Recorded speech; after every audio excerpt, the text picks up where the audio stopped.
US President Donald Trump is scheduled to hold a phone call with Russian President Vladimir Putin in around 2 hours. Mr. Putin was a no-show at in-person negotiations with Ukrainian Türkiye last week. Mr. Trump will hold a separate call with Ukraine's president after speaking to Vladimir Putin. European leaders are demanding that Moscow accept an immediate ceasefire in a 30-day unconditional truce proposed by Washington and backed by Ukraine and the European Union. Let's go live to Kate Fisher in Washington, D.C.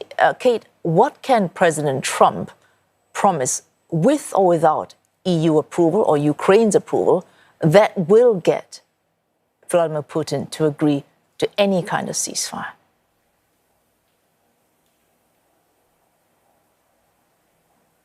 Well, there are some things that he can do. It's just whether he is prepared to do that.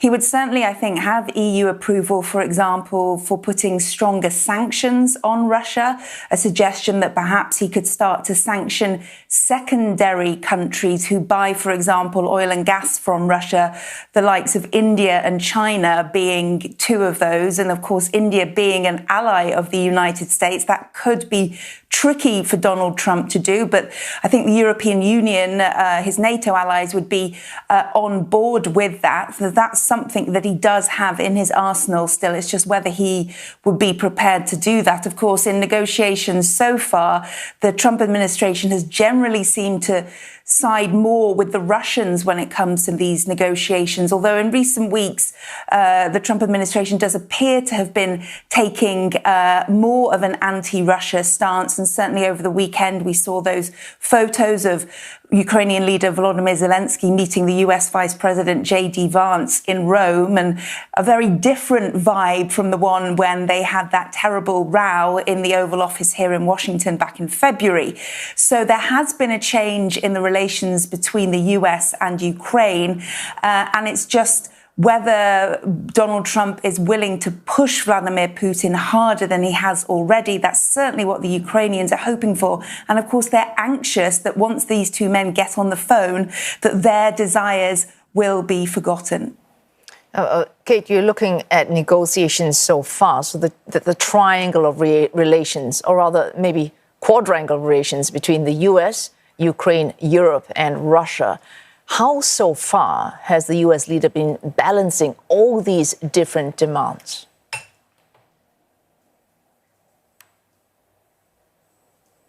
Well, I'm not sure he has been balancing them, given that he has kind of been much more pro-Russia in these negotiations than anything else. And of course, relations with European nations are at kind of a real low, all-time low since the Second World War, really, given his comments on NATO funding and the fact that he has threatened to withdraw support for Ukraine altogether. So this is kind of a crunch call. It's whether he is going to push Vladimir Putin harder than he has already, and whether he is going to put those harsher sanctions on, and also whether he's going to tell Vladimir Putin that if he doesn't step up to the 30-day ceasefire that, of course, Ukraine's already signed on to, then perhaps the US will restart funding and giving weapons to Ukraine, which, of course, is what the Biden administration was doing. The Trump administration has been less keen to do that. But that's another thing that Donald Trump has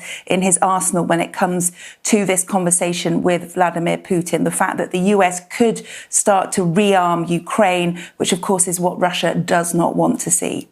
Oh, thanks. Kate Fisher there, looking ahead to that call between Donald Trump and Vladimir Putin that's due to happen about an hour and 20 minutes from now here in Singapore. Kate Fisher talking to us live there from Washington, D.C.